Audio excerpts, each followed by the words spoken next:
안녕하세요. 사연에 빠지다의 DJ 민영입니다. 오늘 사연자는 평생 벗어나려고 발버둥 쳤던 시댁 식구들에게서 드디어 벗어났다는데요. 과연 어떤 사연인지 들어보겠습니다. 오늘도 두 가지 사연 준비되어 있어요. 끝까지 들어주실 거죠? 그럼 오늘의 사연 바로 시작해 볼게요. 구독과 좋아요도 잊지 말고 꾹 눌러주세요. 안녕하세요. 저는 40대 여자입니다. 저는 최근 이혼 서류에 도장을 찍은 따끈따끈한 이혼녀입니다. 지난 몇 년 동안 저는 이혼을 꿈꾸지 않은 적이 단 하루도 없었어요. 남편과 결혼할 때는 남편과 사이좋게 오순도순 살며 자식들 낳고 화목한 가정을 이루고 행복하게 살 줄 알았는데 막상 결혼해 살아보니 그게 제 생각처럼 되는 게 아니더라고요. 저만 잘한다고 해서 집안이 잘 돌아가는 게 아니었어요. 남편은 결혼해서 가정을 꾸리고 살 사람이 못 됐습니다. 남편은 워낙 자기 고집이 세고 자존심이 강한 사람이에요. 그러다 보니 위아래가 확실한 직장 생활을 견디지 못했어요. 항상 회사 상사와 사이가 좋지 않아 다니는 직장마다 문제가 생기더라고요. 결혼 전 연애할 때도 저와 만나는 1년 동안 직장을 3번이나 옮겼어요. 그때는 나이도 젊었고 아직 본인이 뭘 하고 싶어 하는지 모르겠다며 직장 생활이 본인이랑 안 맞는다고 하더라고요. 그때는 저도 어려서 세상 물정을 몰랐으니 남편을 응원했어요.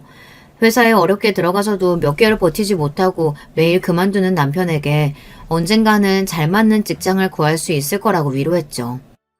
그런데 이게 나이를 먹고서도 변하지를 않으니 힘들더라고요. 결혼 이후 남편은 작은 패션 회사에 들어갔어요.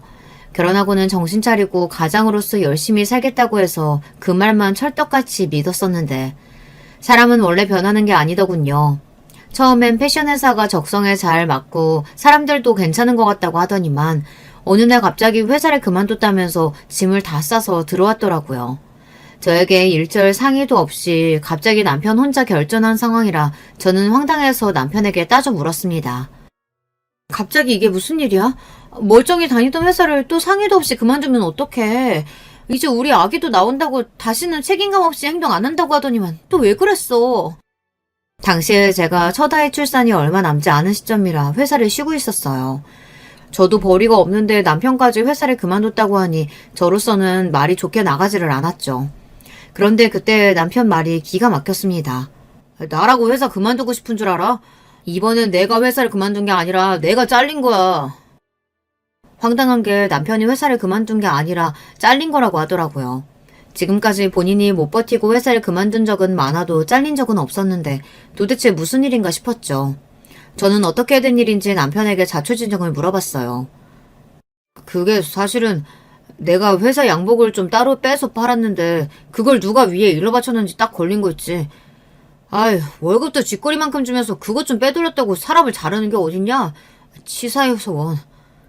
남편은 말도 안 되는 소리를 해댔습니다. 남편이 다니던 회사는 남자 양복을 만드는 회사였는데요. 워낙 양복이 팔리지 않아서 항상 창고에 재고가 많았대요. 볼 때마다 아깝길래 그걸 좀 빼돌려서 남편이 싸게 팔았답니다. 그 사실을 남편의 상사가 알게 돼서 잘렸나 보더라고요. 그러니까 자기 말은 회사 물건을 따로 빼돌려서 몰래 팔다가 걸렸다는 거야?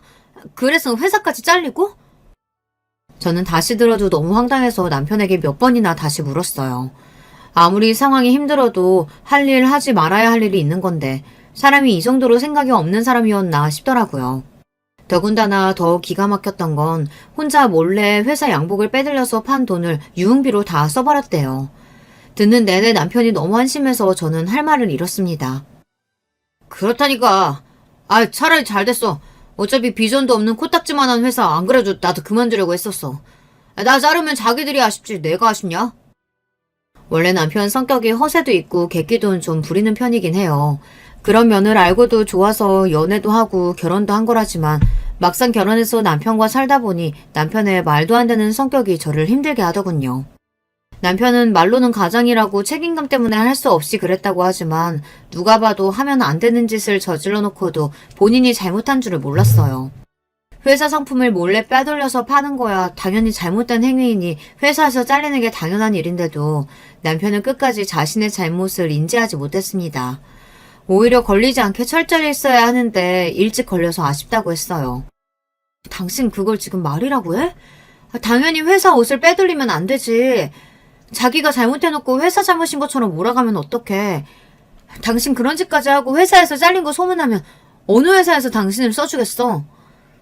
저는 당장 아이가 태어날 때까지 한 달도 채 안 남았는데 남편도 저도 둘 다 직장이 없으니 앞이 막막하기만 했습니다. 하지만 남편은 언제나처럼 자신감이 넘쳤어요. 본인은 언제든 직장을 구할 수 있답니다. 그래놓고 아이가 태어나고 반년이 다 될 동안 취직도 못해서 집에서 놀고 있었어요.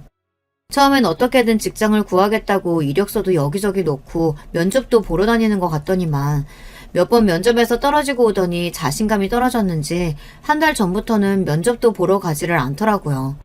저는 어디 말할 데도 없고 혼자 소가리를 했어요. 모아둔 돈은 진작에 다 떨어졌고 2달 전 친정엄마에게 연락해서 도와달라고 사정을 해서 받은 생활비도 이제 거의 다 떨어져 가고 있었거든요. 그런 상황이다 보니 남편 얼굴만 보면 저도 모르게 화가 나서 부딪히기만 하면 싸웠어요. 그러던 어느 날이었어요. 시어머니께서 아기가 보고 싶다고 하셔서 잠깐 남편이랑 시댁에 갔습니다. 시어머니는 일찍이 시아버지와 사별하고 혼자 사십니다. 시댁도 형편이 넉넉지 않은 상황이라 시어머니께서 식당에서 주방 일을 하세요. 혼자 힘들게 사시는 시어머니를 보면 며느리로서 항상 걱정되고 죄송했어요. 하지만 막상 시어머니를 만나면 그런 마음이 싹 사라졌습니다. 저는 남편이 반년이나 나가서 일할 생각을 안 하고 있어서 속이 상해도 시어머니 앞에서 내색도 안 했었는데 시어머니는 괜히 저를 볼 때마다 남편 바가지 긁지 말라고 은근 잔소리를 하더라고요. 아이고 우리 아들 왜 이렇게 말랐어? 세아가 너 우리 아들 나가서 돈 못 번다고 설마 밥도 굶기는 거 아니니? 이 사람이 말하긴요. 매일 밤마다 친구들 만나서 술 얻어먹고 들어오느라 배가 남산만한데요 뭐. 누가 봐도 집에서 놀고 먹어서 살만 포동포동하게 올랐는데 시어머니는 남편을 볼 때마다 살이 빠졌다며 괜히 저를 구박했습니다. 잔소리하지 말라고요. 남자가 더 큰 도약하기 위해서 좀 쉬기도 하고 그러는 거지. 세아가 너 우리 아들 몇 달 집에 있다고 괜히 무시하고 그러지 마라. 남자들은 여자한테 무시당하면 사회에 나가서 다 티가 나. 가장이라고 자기도 잘해보려다가 실수해서 그런 건데 여자가 다독이고 더 잘 챙겨줘야지. 시어머니께서 아들 편만 드시는 것도 싫었지만 가장 이해가 되지 않았던 건 당신의 아들이 잘못한 거를 가지고도 절대 나무라지 않고 무조건 아들 편만 든다는 겁니다. 남편이 전 회사에서 양복을 빼돌리다 걸려서 회사까지 잘렸다는 소리를 듣고도 시어머니는 오히려 남편에게 똑똑하다고 했어요. 어떻게 그런 기발한 생각을 했냐고요. 역시 우리 아들 똑똑해. 어차피 회사에서 월급도 조금 준다면서 그렇게 해서라도 내 몫은 내가 알아서 챙겼어야지. 잘했어. 우리 아들 가장 노릇하느라 고생 많았네. 그때도 기가 막혀서 말이 나오지를 않았어요. 회사에 사기치다가 걸려서 퇴직금도 못 받고 잘렸는데 도대체 뭐가 똑똑하다는 건지 모르겠습니다. 남편이 자기밖에 모르고 윤리의식 자체가 바닥인 게 그때 보니 다 시어머니가 그렇게 키운 거더라고요. 더군다나 돈 문제가 불거지면 시어머니는 오히려 큰 소리를 치며 저를 나무랐어요. 한 번은 이런 일이 있었습니다. 아무래도 힘들어서 제가 주말에 아르바이트를 시작했어요. 시어머니께서 주말엔 식당에 나가지 않으셔서 시어머니에게 딸아이를 맡겨두고 주말만 나가서 일했습니다. 저도 웬만해서는 시어머니에게 아이를 맡기고 싶지 않았지만 방법이 없었어요. 남편에게 맡기고 나가고 싶어도 주말이면 친구들 만나야 한다고 매일같이 나가기도 했고 시어머니도 절대 남자한테 애 맡기는 거 아니라고 차라리 본인이 봐주시겠다고 했어요. 저도 주말마다 시어머니를 만나야 한다는 게 죽기보다 싫었지만 애 기저귀 값도 간당간당하니 뭐라도 해야 했습니다. 그런데 안 그래도 힘든 저에게 시어머니는 꼭 듣기 싫은 소리를 하셨어요. 애 옷이 이게 뭐니? 할머니네 오는데 그래도 좀 깔끔하게 예쁜 것 좀 입히지. 올 때마다 내복 차림이야. 마음 같아서는 예쁜 옷 사줄 돈이 어디 있냐고 따지고 싶었지만 그럴 수야 없으니 애써 날이 더워서 편하게 내복만 입혔다고 하고 말았습니다. 그런데 시어머니는 거기서 말을 멈추지 않고 계속 제 속을 뒤집으시더라고요. 사람이 없을수록 먹는 거랑 입는 거는 더 신경 써야 돼. 지금 당장 없다고 구질구질하게 살면 사람들이 다 무시하고 깔본다. 근데 너희 친정아버지는 평생 크게 사업하셨다더니 너는 애가 왜 그렇게 귀티가 안 나니? 설마 우리 아들 속이고 결혼한 거 아니야? 시어머니의 말을 들을 때마다 느끼는 거지만 사람 참 기가 막히게 합니다. 제가 그런 걸 뭐하러 속이겠어요. 안 그래도 그냥 아버지랑 살 걸 내가 왜 괜히 결혼 같은 걸 해서 이 고생을 하고 있나. 저도 후회하거든요. 애 맡기는 입장에서 시어머니와 실랑이를 벌이고 싶지 않았지만 만나기만 하면 사람 속을 뒤집으시니 도저히 참을 수가 없었습니다. 그래도 이제 한 가족이고 손녀도 생겼으니 시간이 지나다 보면 저도 시어머니와 자연스레 가족이 될 수 있겠지 싶었는데 그런 일은 일어나지 않았어요. 오히려 점점 더 시어머니한테도 정이 떨어졌습니다. 남편하고도 하루하루 버티는 마음으로 살고 있는데 시어머니하고까지 싸우고 싶지 않았거든요. 아이가 태어나고 나서 남편과 저는 하루하루가 전쟁이었어요.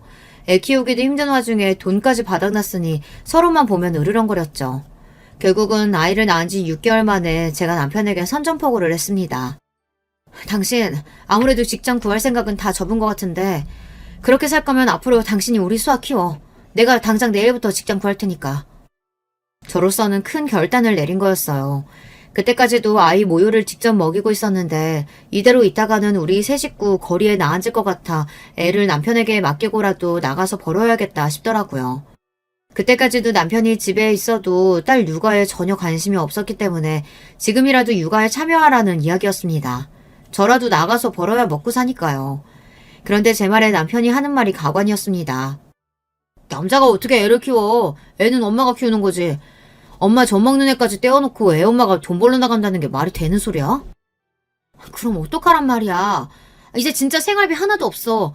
당신이 나가서 안 벌면 나라도 나가서 벌어야지. 그럼 어떡해. 저는 그동안 가슴에 쌓여있던 울분이 폭발했습니다. 별말이 아닌데도 말을 내뱉을 때마다 눈물이 저절로 흘렀어요. 에이, 없기는 뭐가 없어. 장모님 계시잖아. 나 아직 취직 못했다고 조금만 도와달라고 말씀드려봐. 하나뿐인 외동딸이 힘들다고 얘기하는데 당연히 들어주시겠지. 남편의 말에 저는 절로 미간이 구겨졌습니다. 지금 제 눈앞의 남자가 제 남편이라는 인간이 맞나, 내 딸의 아빠가 맞나 싶더라고요. 남자 여자가 결혼하고 애까지 낳으면 서로의 바닥을 본다더니 이게 남편의 바닥이구나 싶었습니다. 당신 그걸 말이라고 해? 결혼할 때 우리가 어떻게 결혼했는지 잊었어? 친정 부모님이랑 인연 끊고 살기로 해놓고 이제 와서 엄마한테 또 돈을 달라고 하라고? 당신이 그러고도 주아 아빠야? 내 남편이 맞냐고! 아니, 당신이 저번에 장모님 찾아가서 생활비 받아왔다길래 나는 또 장인 장모님이랑 화해한 줄 알았지. 세상에 자식 이기는 부모 없다는데 우리 그냥 장인 장모님께 도와달라고 하자. 자기가 연락하면 장인 장모님도 좋아하실 거야. 순간 간신히 붙잡고 있던 이성의 끈이 빠지지 끊어지는 느낌을 받았습니다. 그전까지는 그래도 내가 좋아하던 사람이고 내 딸의 아버지니 웬만해서는 다 참고 넘어갈 수 있었어요. 그런데 그날은 제 한계가 여기까지라는 걸 바로 알겠더라고요. 아마 그날이었던 것 같아요. 이 남자와 나는 앞으로 부부로 살 날이 길지 않겠구나. 이런 남자에게 나와 내 딸의 인생을 맡길 수는 없겠구나 하는 마음이 들었어요. 저는 남편과 결혼하겠다고 결심했을 때 포기한 게 많아요. 사실 남편과 결혼하겠다고 우리 집에 데려갔을 때 친정아버지께서 남편을 반대했어요. 친정아버지는 사업을 오래 하신 분이라 반무당이나 다름없어요. 사람 눈만 봐도 어떤 사람인지 아신대요. 친정아버지는 남편을 보자마자 몇 가지 질문만 하시고는 고개를 절레절레 흔드시더니 남편에게 그만 돌아가라고 했습니다. 결혼은 절대 안 된다고요. 남편이 앞에 있으니 이유를 설명하시진 않았지만 그날 남편이 돌아가고 나서 저를 불러 당장 남편과 헤어지라고 했어요. 당시에 저는 너무 억울했어요. 제가 남자를 만날 때마다 한 번도 아버지께서 마음에 든다고 하신 적이 없었기에 결혼도 쉽게 허락하시지 않을 거라는 거야 알고야 있었지만 남편을 앞에 두고 바로 결혼은 안 된다고 단호하게 이야기하실 줄은 몰랐거든요. 아무리 아버지가 생각하는 사회 조건에 부합하지 않아도 그렇지 그 사람도 그 집에서는 귀한 자식인데 사람을 앞에 두고 결혼은 안 된다, 포기하고 돌아가라 그렇게 말씀하시는 건 너무하신 거 아니에요? 아버지는 워낙 사람 조건을 중요하게 생각하시는 분이에요. 아버지가 대대로 사업가 집안에서 어려서부터 풍족하게 자라났습니다. 그러다 보니 뼛속까지 사업가예요. 집안이니 학벌이니 별거 아니라고 서로 달라도 극복할 수 있다는 말을 아버지께서는 제일 싫어했어요. 그래서 하나뿐인 딸인 저도 아버지처럼 자라기를 바라셨죠. 그래서 항상 비슷한 조건의 사람들과 어울리게 했어요. 학년이 바뀔 때마다 친구도 가려 사귀게 했습니다. 집안 사정이 좋지 않거나 부모님 사이가 좋지 않은 친구하고는 어울리지 말라고 저에게 그렇게 대놓고 이야기하시기도 했어요. 살다 보면 가정교육이 얼마나 중요한지 알게 돼 있어. 하나를 보면 열을 안다고 부모가 변변하지 못하면 그 자식도 뻔하지. 어린 저는 아버지의 그런 점이 너무 싫어서 항상 아버지와 부딪혔습니다. 우리 집 가정교육은 얼마나 훌륭하다 그래요? 우리 집은 돈만 많았지 아버지가 독재자처럼 뭐든 마음대로 하잖아요. 저거 복에 겨운 소리 하는 것 좀 봐. 네가 아직 어려서 몰라서 그러는데 아버지 그늘 밑에 살 때가 행복했구나 하는 날이 분명히 온다. 고등학교 때까지는 어쩔 수 없이 아버지의 의지를 움직였지만 20살이 돼서부터는 다 제 마음대로 했습니다. 대학도 아버지께서 권유한 대학을 가지 않고 제가 원하는 대학을 갔어요. 기숙사가 있는 대학에 들어가서 아예 집을 나가버렸습니다. 그때는 아버지의 간섭이 그냥 싫어서 하루라도 빨리 벗어나고 싶었거든요. 아버지와 본격적으로 틀어지기 시작한 게 그때부터였을 거예요. 성인이 됐다고 더는 아버지의 말대로 움직이지 않는 저를 아버지도 결국엔 내팽개쳤거든요. 저게 아주 곱게 자라서 세상 물정이라고는 모르지. 좋아. 나도 내 말 안 듣는 자식은 필요 없다. 대학도 다 네 맘대로 결정해서 갔으니 앞으로 일전 내 돈 받아서 쓸 생각하지 마. 네가 벌어서 네가 알아서 써. 제가 고집이 왜 세겠어요. 아버지를 똑 닮아 고집이 센 겁니다. 아버지도 한번 내뱉은 말은 절대 바꾸지 않으시기 때문에 20살이 되자마자 집을 떠난 저를 신경 쓰지 않았어요. 그때부터 독립해서 혼자 힘으로 대학도 다니고 먹고 살았습니다. 물론 저와 아버지 사이에서 항상 힘들었던 어머니께서 아버지 몰래 많이 도와주기는 하셨지만 결혼은 달랐어요. 아버지께서 반대하셔도 항상 제 편이었던 어머니마저 결혼은 조금 더 신중하게 생각하라고 설득하셨습니다. 학벌이든 직업이든 뭐 하나라도 내세울 게 없으면 집안이라도 멀쩡해야지. 아버지도 없이 홀어머니인 거도 마음에 안 들어 죽겠는데. 뭐? 식당 주방에서 일해? 도대체 네가 뭐가 아쉬워서 그런 집에 시집을 가서 고생을 해? 그냥 아빠랑 사는 게 훨씬 낫지. 아버지 말씀이 맞아. 네가 몰라서 그렇지 시어머니 자리로 홀어머니 그거 쉬운 거 아니야. 엄마는 무엇보다 우리 딸이 고생하고 사는 거 싫어. 당시에는 부모님 말씀이 하나도 귀에 들어오지 않았습니다. 제가 사랑하는 사람인데 조건이 어떻든 그게 뭐가 중요한가 싶었어요. 시댁이 힘들면 제가 더 열심히 노력해서 뭐든 극복할 수 있을 줄 알았거든요. 제가 그 정도로 순진했습니다. 좋아하는 사람이랑 자식 낳고 사는 건데 고생할 게 뭐 있어. 나는 우리 자기랑 결혼하면 뭘 하든 행복하게 살 수 있어. 으이그 저 배알도 없는 년. 남자한테 미쳐서 부모 말도 안 듣고 혼자서 알아서 살겠다 이거지? 그래. 어디 한번 너 혼자 나가서 살아봐라. 어쩌면 그때라도 제가 한 번 더 신중하게 생각했더라면 남편과 결혼하지 않을 수도 있겠다라는 생각을 종종 하고는 합니다. 변명이라고 해보자면 아버지께서 저와 남편의 사이를 강하게 반대하시는 바람에 저와 남편 사이가 더 불이 붙었는지도 몰라요. 제가 평생 이해하지 못했던 아버지가 남편은 별로라고 저더러 잘못 골랐다고 하시니 저도 오기가 생겨서 어떻게든 더 남편과 결혼하려고 했는지도 모릅니다. 제가 아버지의 반대까지 무릅쓰고 부모님과의 인연까지 끊어가며 남편과 결혼한 이유는 무엇보다 화목한 가정을 만들고 싶어서였어요. 아버지처럼 권위적이지도 않고 어머니처럼 남편만 떠받들며 사는 가정은 행복하지 않았으니까요. 그래서 남편처럼 자유분방하고 저를 많이 아껴주는 남자와 살면 행복할 줄 알았습니다. 그런데 남편은 그런 사람이 아니었어요. 부끄러운 줄도 모르고 잘못된 행동을 아무렇지 않게 하며 남에게 피해주는 걸 전혀 미안해하지 않는 사람이었어요. 양복 빼돌려서 팔다가 회사 잘린 지 얼마나 됐다고 또 사고를 쳤습니다. 어느 날이었어요. 자기가 나가서 돈을 벌었다고 웬일로 생활비를 주더라고요. 매일 친구들 만나 술만 먹고 다니는 줄 알았더니 그래도 일하기는 하고 다녔나 보더라고요. 매일 친구들 만나서 놀러 다니는 줄 알았더니 이 돈은 뭐 해서 번 거야? 취직이라도 했어? 에이, 내가 우리 집 가장인데 설마 당신하고 우리 수아 굶어 죽이겠어? 당분간 아는 사람이 하는 매장에서 일 좀 도와주기로 했으니까 걱정하지 마.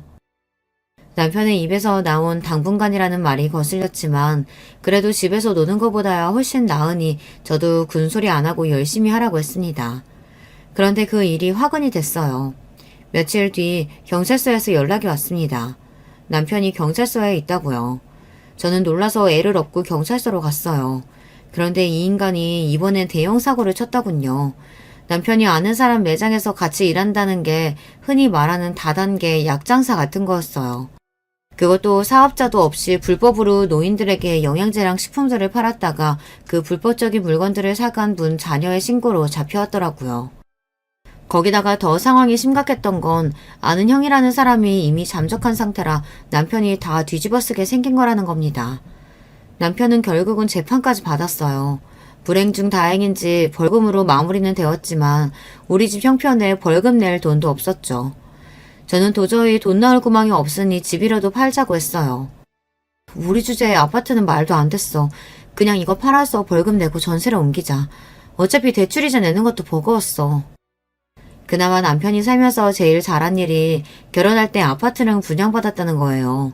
위치도 서울 중심부라 거의 로또나 다름없는 아파트였죠.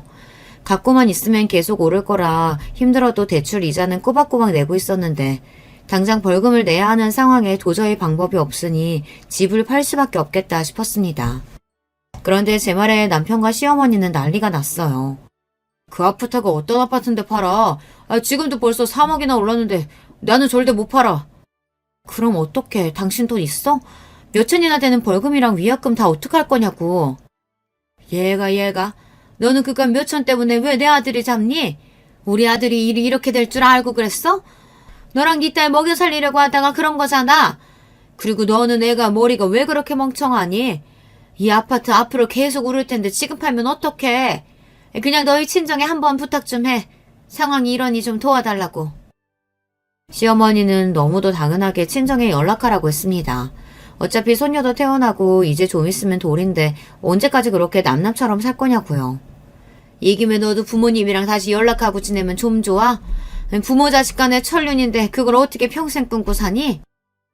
저는 기가 막혀서 말문이 막혀 말도 나오지 않았습니다. 인간들이 어떻게 저렇게 뻔뻔한지 모르겠어요. 제가 저지른 일도 아니고 어머니 아들이 사고친 걸 왜 우리 부모님께 해결해달라고 그래요? 어머머, 얘 말하는 것 좀 봐. 네가 지금까지 시집 와서 한 게 뭐가 있니? 친정에 도와달라고 좀 하는 게 뭐가 힘들다고. 몰라. 이 집은 어차피 못 파니까 네가 알아서 해. 시어머니는 갈 때까지도 남편에게 집은 절대 안 된다고, 팔면 가만 안 두겠다고 막말까지 하고 돌아가셨어요. 저는 한숨이 절로 나왔습니다. 머리가 펑 하고 터져버릴 것만 같았어요. 그런데 그때 남편이 제 앞에 무릎을 꿇었습니다. 자기도 알잖아. 이 집이 나한테 어떤 집인지. 평생 엄마랑 월세 전세만 전전하고 살다가 처음으로 내가 산 내 집이야. 나 이 집 못 팔아. 그러니까 당신이 이번 한 번만 나 좀 살려줘. 어? 그럼 나 다시는 이런 짓 안 해. 남편은 눈물만 안 흘렸지 제 앞에서 애걸복걸하며 사정사정을 했습니다. 이번 한 번만 도와주면 앞으로는 절대 사고 안 친다고 약속했어요. 저는 속는 셈 치고 남편 말대로 했습니다. 친정 엄마를 찾아가 자초지종을 설명하고 마지막으로 좀 도와달라고 했어요. 그런데 엄마도 그 정도 돈은 수중에 없다며 아버지께 이야기해야 한다고 했습니다. 방법이 없었던 저는 결혼하고 처음으로 아버지를 찾아갔어요. 그리고 지금까지 있었던 일을 아버지께 말씀드리고 도와달라고 했습니다. 자존심도 다 버리고요. 아버지는 제 이야기를 듣는 내내 한심하다는 듯 혀를 끌끌 찼습니다. 내가 그놈 그럴 줄 알았다. 얼굴에 불성실하고 딱 쓰여 있었어. 그뿐이야? 그놈 엄마라는 사람도 그래. 도대체 아들놈을 어떻게 키웠길래 사고치고 수습을 마누라한테 시켜? 한심한 놈 같으니. 저는 아버지의 모진 소리도 가만히 들었습니다. 저는 이런 소리를 들어도 싸니까요. 제가 생각해도 스스로가 너무 한심하고 멍청했어요. 그래도 다행인 건 아버지께서 도와주셨다는 겁니다. 제가 아이를 낳았는데도 애를 보러 가지 않았으니 부모로서 미안한 마음을 담아 출산 선물로 해주는 거라고요. 그리고 다시는 이런 일로 찾아오지 말라고 하셨어요. 아버지의 성격을 아는 저로서는 이 정도만으로도 감사하다고 생각했습니다. 그런데 문제는 남편이었어요. 아버지께서 돈 문제를 해결해주자 제가 친정과 다시 사이가 좋아졌다고 생각했는지 남편은 저에게 상의도 하지 않고 아버지께서 운영하는 회사까지 찾아가 아버지를 만났습니다. 장인어른, 우리 수아가 조금 있으면 돌이에요. 그래도 하나밖에 없는 손녀 돌잔치에는 꼭 와주실 거죠? 남편이 친정아버지를 찾아간 명분은 하나뿐인 손녀 돌잔치를 핑계로 아버지와의 관계에 물꼬를 트고 싶었던 것 같아요. 그런데 저희 친정아버지께선 호락호락하신 분이 아니다 보니 남편의 행동이 썩 유쾌하지 않으셨나 봅니다. 자네, 연락도 없이 다짜고짜 회사까지 찾아와서 지금 뭐 하는 건가?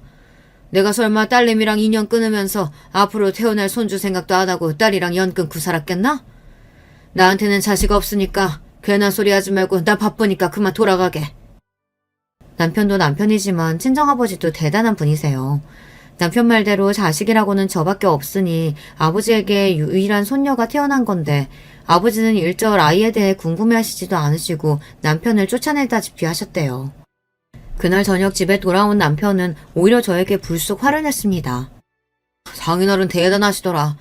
그렇게 좋은 집에 사시고 큰 회사도 운영하시면서 힘든 자식 좀 도와줄 수도 있지. 일절 안부도 한마디 안 물으시고 끝까지 우리 수아 이야기도 궁금해하지 않으시더라고. 안 그래도 애 키우면서 살림 걱정하느라 매일매일 저는 혼자 마음 졸이며 살고 있는데 그 와중에 남편이라는 인간은 친정아버지까지 찾아가 철없는 행동을 하고 왔다고 생각하니 저는 화가 머리끝까지 났습니다. 안 그래도 육아 스트레스에 시어머니 시집살이에 힘들어 죽겠는데 남편까지 저를 도와주지 않으니 너무 힘들더군요. 지금까지 말 한마디 없다가 우리 아버지는 갑자기 왜 찾아간 거야? 당신은 자존심도 없어? 아버지가 당신 조건만 보고 무작정 반대했었는데 보란듯 잘 사는 모습 보여주고 싶지 않냐고. 남편은 최악 중 최악이었어요. 제가 나가서 일하겠다고 해도 애 보기 싫어서 절대 안 된다고 본인이 알아서 하겠다고 하더니만 결국은 매일 사고만 치더니 생각해낸 게 저희 친정아버지 회사까지 찾아간 거였나 봐요. 내가 나만 잘 먹고 잘 살자고 그랬어? 어차피 당신 부모님인데 힘들 때 좀 도와달라고 손 벌릴 수도 있지. 아 몰라. 우리 수아 돌잔치 때 장인 장모님 꼭 오시게 할 거니까 자기는 그냥 두고 봐. 남편이 저 정도로 뻔뻔한 사람인 줄은 몰랐는데 사람이 궁지에 몰리니 본색이 드러나더라고요. 남편은 이제 애도 태어났는데 분명 저희 친정 부모님이 끝까지 외면하시지는 않을 거라고 했어요. 그런데 남편 생각이 아주 다른 것만은 아니었습니다. 남편이 직장에서 상사한테 아부는 잘 못해도 장인 장모님 설득하는 건 곧잘 했는지 친정 부모님께서 아이 돌잔치 날에 오셨어요. 그리고 더 신기했던 건 아버지의 반응이었습니다. 돌잔치가 끝나고 저와 남편에게 오시더니 남편에게 다음 주부터 회사로 출근하라고 했습니다. 애도 있는데 영 형편이 좋은 것 같지 않으니 내가 회사에 자리는 하나 만들어주네만 그렇다고 자네를 내 사회로 인정한 건 아니야. 감사합니다. 저 정말 열심히 할게요, 장인어른. 지켜봐 주세요. 손녀를 직접 보자 아무래도 친정아버지의 마음이 좋지 않으셨는지 큰 결심을 하신 것 같았어요. 저는 남편에게 신신당부를 했습니다. 아버지께서 어려운 결정을 하신 거니 성실하게 생활하라고요. 그래도 남편도 아예 생각이 없는 사람은 아닌지 아버지 회사는 성실하게 다녔어요. 들어가서도 별탈 없이 3년 넘게 잘 다녔습니다. 남편이 아버지 회사에서 일하는 동안 아버지도 점점 마음을 열어서 자주 왕래하고 지냈어요. 명절 때 같이 여행도 가고 생신 때 찾아뵙기도 했습니다. 확실히 부모님과 왕래하면서 지내니 저도 마음이 놓였는지 바로 둘째가 생기더라고요. 둘째가 생기고 나서는 친정엄마가 자주 집에 와서 도와주셔서 저도 슬슬 직장을 구하려고 하고 있었어요.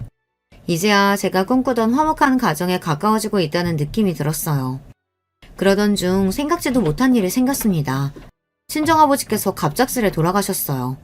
저와 어머니는 전혀 모르고 있었는데 친정아버지께서 몇 개월 전 두통이 너무 심해서 병원을 찾았다가 뇌에 작은 종양이 발견돼서 급하게 수술해야 한다고 했더라고요. 그런데 아버지는 수술을 받지 않으셨습니다. 그러고는 몇 개월 뒤 출근하시는 길에 쓰러지셔서 돌아가시게 된 거예요. 아버지께서 돌아가셨다는 사실이 믿기지도 않는 상황에서 시간은 잘만 흘러갔습니다. 저와 어머니는 슬픔을 제대로 추스리지도 못한 채 아버지 장례를 치러야 했어요.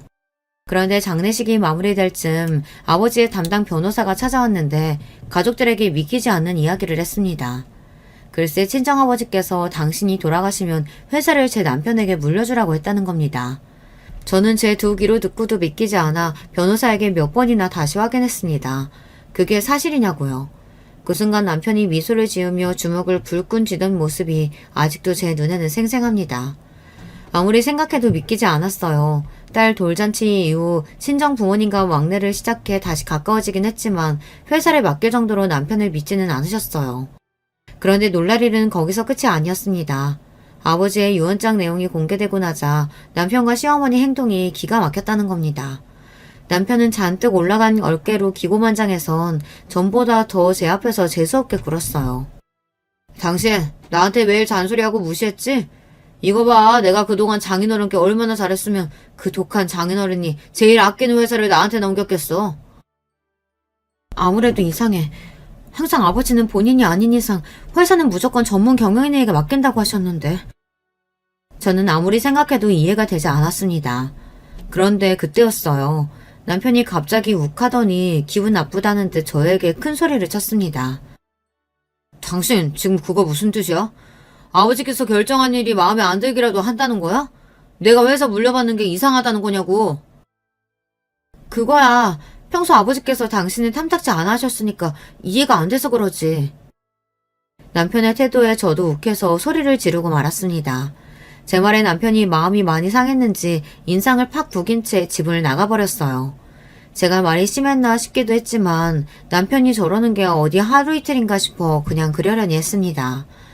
어찌됐든 살아생전 아버지께서 남편을 좋아하지 않았던 것처럼 보였지만 그래도 하나뿐인 사위라고 마지막으로 한 번쯤은 믿어보시려고 하신 건가 싶은 마음도 들었습니다.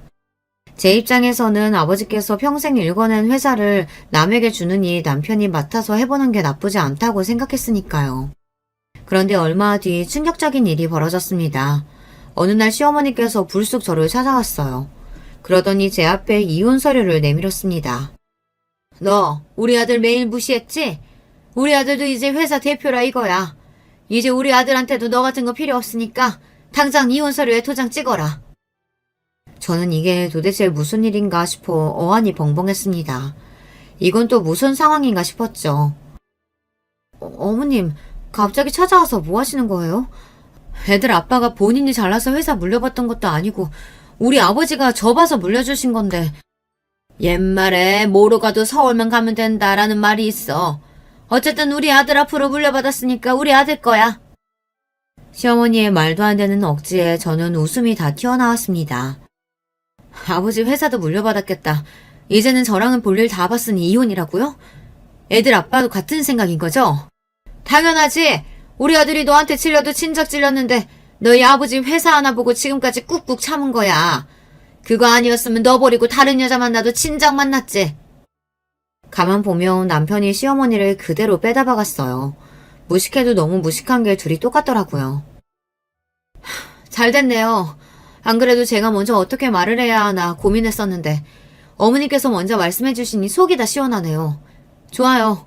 이혼하겠습니다. 저는 절로 입가에 미소가 흘렀습니다.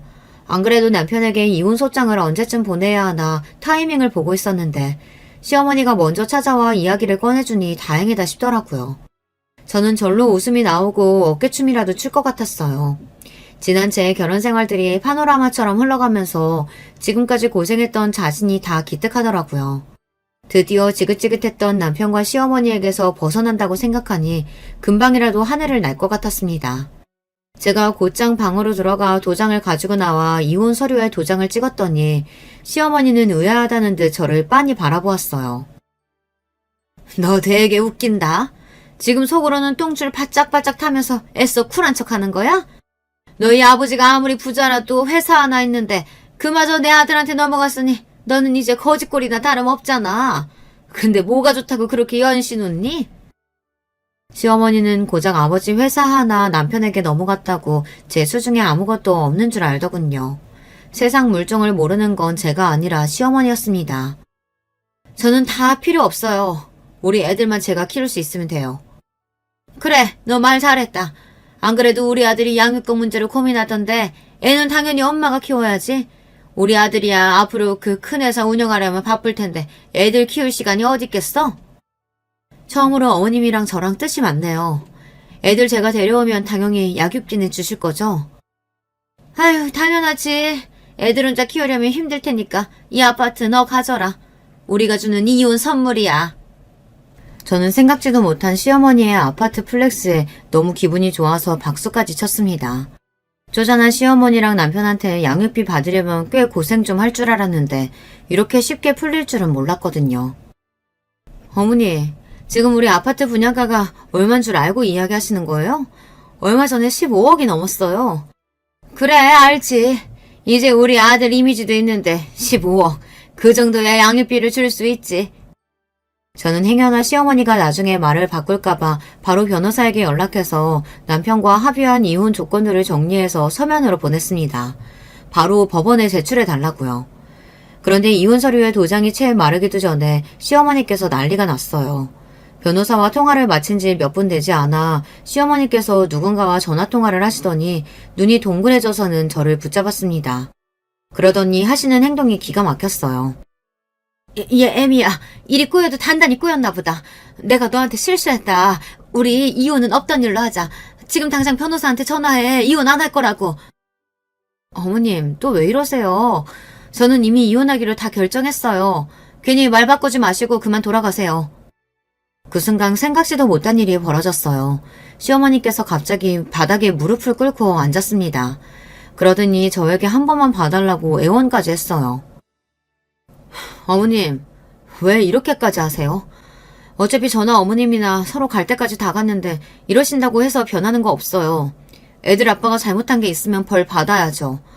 그래야 이 세상이 제대로 돌아가는 거 아니겠어요? 어머님이 뭐라고 하시든 저 이혼할 거예요. 우리 아버지가 죽든지 말든지 상관 안 하는 사기꾼 새끼랑은 저 하루도 못 살아요. 뭐야? 애미, 너 설마 알고 있었던 거야? 그래놓고 모르는 척 이혼 서류에 도장 찍은 거니? 그럼요. 제가 누구 딸인데요. 무식한 어머님이랑 어머니 아들이 하는 짓 제가 모르고 있었을 것 같아요? 이게 다 무슨 소리냐고요? 사실 몇 개월 전 아버지 회사에 문제가 좀 있었어요. 회사에 이상한 소문이 돌기 시작했습니다. 아버지께서 대표직에서 내려오고 회사를 다른 중소기업에 합병시킨다는 이야기였죠. 그런데 아버지께서 대표직에서 내려오는 이유가 사실은 회사와 직원들을 큰돈에 팔아넘긴다는 이야기였습니다. 그 이야기가 이미 회사 전체에 돌기 시작해서 회사 전체가 시끄러울 정도로 심각한 일이었죠. 그러다 보니 회사 직원들과 임직원들은 난리가 났어요. 갑자기 다른 회사와 합병되면 회사 체계도 지금과 달라질 테고 구조조정도 불가피하다는 말까지 나왔으니까요. 찌라시 내용의 전부는 사실이 아니었지만 일부는 사실이었습니다. 아버지께서 대표직에서 내려와 그 이후에 회사를 어떻게 할지에 대해 고민하고 계시기는 했습니다. 그런데 언제부턴가 이상한 소문이 나기 시작하더니 소문은 꼬리에 꼬리를 물고 아버지께서 악의적으로 회사를 팔아넘기기라도 하는 것처럼 와전됐습니다. 그런데 그 소문을 낸 당사자가 남편이었어요. 남편은 평소 자신이 대표의 사위라는 사실만으로 아부를 떠는 임직원들에게 은근슬쩍 소문을 흘려 회사 대표인 아버지의 입지를 의도적으로 흔들리게 했습니다. 소문이 걷잡을 수 없이 커져 임원들 사이에서 대표 퇴진 요구까지 빗발치자 아버지께서 힘들어하셨나 봐요. 그때 기다렸다는 듯 남편이 나선 겁니다. 아버님, 이럴 때일수록 아버지께서 굳건하게 자리를 잡고 있다는 걸 임직원들과 직원들에게 보여줘야 돼요. 내가 더는 대표직에 있을 수가 없는 상황인데 굳건하다는 걸 도대체 어떻게 보여주라는 건가? 나한테 믿을 만한 후계자도 없는데. 후계자가 없기는 왜 없어요? 아버님, 제가 있잖아요. 제가 누굽니까? 아버님의 하나뿐인 사위잖아요. 제가 아버님 뒷바라지 하면서 열심히 배울게요. 저한테 뭐든 맡겨만 주세요. 뭐? 자네 미쳤나? 이 회사가 어떤 회사인데 자네 같은 사람한테 물려줘? 턱도 없는 소리 하지 말게. 남편의 말에 아버지는 단호하게 선을 그었지만 남편은 순순히 물러날 생각이 없었습니다. 글쎄요. 아버님께서 지금 찬밥 더운 밥 가리실 때가 아닌 것 같은데요. 아버님 건강 상태가 오늘 내일 하시는데 이대로 퇴진당해서 임원들한테 회사 뺏기셔도 괜찮으시겠어요? 건강? 자네가 내 건강에 대해 뭘 안다고 떠들어? 나 건강해! 아버님 뇌종양 수술하시고 병원에서 더는 방법 없다고 한 거 저 다 알아요. 안 그래도 회사 어수선한데 임원들이 대표님 상황 알면 참 좋아하겠네요. 뭐야? 자네 지금 내 약점 좀 잡았다고 회사 내놓으라는 건가? 아니죠, 아버님. 제가 설마 아버님 회사 뺏으려고 이러는 거겠어요? 이러다가는 아버님 평생 이룬 회사 남한테 뺏기고 안 좋게 내려오실까봐 이러는 거잖아요. 저 승진시켜 주시고 만약 회사에 위급한 상황이 생겼을 때 저한테 대표직 위임할 거라고 공표만 해주시면 되잖아요. 그럼 직원들도 안심할 거예요. 그리고 제가 지금까지 성실하게 회사 생활 3년이나 해서 임원들도 인정할 거예요. 이미 남편이 매수한 임원들이 꽤 돼서 아버지도 남편 말대로 해줄 수밖에 없었나 보더라고요. 아무래도 급한 불부터 꺼야 했으니까요. 그렇게 된 일이었습니다. 남편이 교묘하게 술을 쓰는 바람에 아버지께서 남편에게 회사를 넘겨준 거였죠. 그리고 저도 어머니도 몰랐던 사실을 남편은 진작 알고 있더라고요. 아버지께서 1년 전에 뇌종양 판정을 받고 가족들 모르게 출장을 간다고 하시고는 혼자 병원에 들어가 수술을 하셨는데 그 사실을 남편이 알게 된 겁니다. 회사에서 아버지의 최측근인 비서진들만 아버지의 수술 사실을 알고 있었는데 눈치 빠른 남편이 뭔가 이상한 낌새를 채고 아버지 뒤를 밟아 알게 된 거죠. 남편은 그 사실을 알고도 저에게 이야기하지 않은 겁니다. 일부러 말이죠. 더군다나 그걸 이용해서 아버지에게 회사를 물려달라고 압박을 한 겁니다. 쓰레기도 이런 쓰레기가 없어요. 이 사실을 저도 얼마 전에 알게 됐어요. 아무래도 남편이 아버지의 회사를 물려받았다는 게 계속 미심쩍어 제가 사람을 써서 좀 알아봤습니다. 그런데 제가 모르는 사이 말도 안 되는 일이 벌어지고 있었더라고요. 남편이 처음부터 그럴 의도로 아버지 회사에 들어간 거는 아니었겠지만 아버지의 수술 사실을 알고는 혼자 잔머리를 굴린 것 같아요. 그러는 사이 아버지는 점점 더 병들어 쇠약해지셨고 결국은 돌아가신 겁니다. 그래놓고 남편은 아버지에게 인정받아 회사를 물려받았다고 떵떵거린 거죠. 진실을 알게 된 저는 남편에게서 다시 경영권을 뺏어올 방법을 찾고 있었습니다. 남편이 의도적으로 소문을 흘리고 임직원들을 매수한 증거와 아버지의 뇌종양 사실을 진작 알고 있었다는 내용까지 다 찾아놓은 상태였어요. 그리고 남편과 이혼할 계획도 세우고 있었습니다. 그러던 중 시어머니가 중간에서 기다리지 못하고 푼수짓을 한 거죠. 그런데 때마침 제가 회사를 다시 찾아오려고 하고 있다는 정보를 남편이 알게 된 거예요. 아직 남편이 대표로 선출된 상태가 아니었기 때문에 제가 준비한 증거들을 임원들에게만 보여줘도 남편이 대표가 될 일은 없었습니다. 그리고 애초에 회사를 다른 회사에 넘기려고 한 일이 없었기 때문에 남편의 대표직 선출은 다 무효로 할 수 있었어요. 그 이야기를 들은 남편이 시어머니에게 급하게 연락한 거죠. 저와 이혼할 수 없다고요. 하지만 저는 남편과 이혼했습니다. 그리고 당연히 남편도 회사에서 쫓아냈어요. 물론 그 과정이 순탄하지는 않았습니다. 합의 이혼이 될 뻔한 저와 남편의 이혼은 결국은 소송으로 이어졌어요. 물론 이혼이 어렵지는 않았습니다. 남편에게는 귀책 사유가 많아도 너무 많으니까요. 5년 가까이 되는 결혼 생활 동안 남편이 저지른 만행들과 가장으로서 모든 책임을 버리고 살아온 점, 그리고 아버지의 회사를 뺏으려고 저지른 더러운 짓까지 모두 다 입증돼서 이혼이 성립됐어요. 물론 양육권도 제가 가져왔고요. 아직 아파트에 대한 재산 분할이 조정 중이지만 그것 또한 뺏기지 않을 생각입니다. 분양도 내가 받았고 이자도 내가 냈는데 당신이 뭔데 내 아파트를 가져가겠다는 거야? 남편은 끝까지 뻔뻔하게 굴었습니다. 하지만 시어머니는 달랐죠. 너 이놈 새끼 조용히 안 해? 애미야, 네가 결혼 생활 동안 고생한 거 내가 잘한다. 근데 너는 돌아갈 곳이라도 있잖아. 근데 이놈은 아니야. 그 집이라도 없으면 이제 빈털털이라고. 제발 절반만이라도 좀 떼줘. 어머니, 이제와 말씀이 달라지시면 안 되죠. 아파트는 양육비를 주기로 하신 거잖아요. 이미 공증받아 놓은 증거까지 있어서 그건 곤란하겠네요. 야, 너 말 다 했어? 양육비는 내가 줄 생각도 없는데 왜 네 맘대로 받겠다는 거야? 네가 애 둘이나 낳아뒀으면 네가 알아서 책임져야지. 내가 왜 돈을 줘? 남편은 공지에 몰리니 아주 최악의 모습까지 다 보여주더군요. 자식들에 대한 미안함조차 없었어요. 저는 도저히 참아줄 수가 없었습니다. 짝! 저는 그대로 남편에게 다가가 그 쓰레기 같은 인간의 뺨을 세게 날려줬어요. 미친놈. 이게 아직도 정신 못 차렸네. 너 때문에 나나 엄마나 아버지 그렇게 허망하게 돌아가시게 놔뒀어. 그런데도 네가 아파트 내놓으라는 소리가 나와? 너 같은 쓰레기한테는 10원 한 장 안 뺏길 거니까 그런 줄 알아. 다시는 내 앞에 나타나지 마. 저는 남편이나 시어머니의 얼굴을 보고 싶지 않아 그 이후부터의 모든 소송은 변호사에게 일임했습니다. 그 이후에도 남편이나 시어머니가 저에게 계속해서 전화를 걸어댔지만 저는 일절 받지 않았어요. 모든 변호사를 통해 이야기하라고 했습니다. 이번 일을 통해 저는 확실히 알았습니다. 사람은 가정교육이 참 중요하다는 걸요. 아무리 살기 힘들어도 사람이 할 일 안 할 일은 구분할 줄 알아야 하는 건데 애초에 기본 윤리의식에 만들어지지 않은 인간은 회생 불가능이었어요. 그 이후 아버지의 회사는 전문 경영인이 맡아서 운영하고 있습니다. 그리고 저는 아파트를 내놓고 아이들과 친정에 들어와 친정엄마와 살고 있어요. 아직 이혼이 뭔지 모르는 아이들을 볼 때마다 미안하기도 하고 가슴이 아프기도 하지만 그래도 저는 절대 이혼은 후회하지 않아요. 그런 인간이 아버지라고 있는 게 아이들에게는 더 안 된 일이니까요. 저는 앞으로 아이들을 잘 키우는 데만 온 힘을 다할 생각입니다.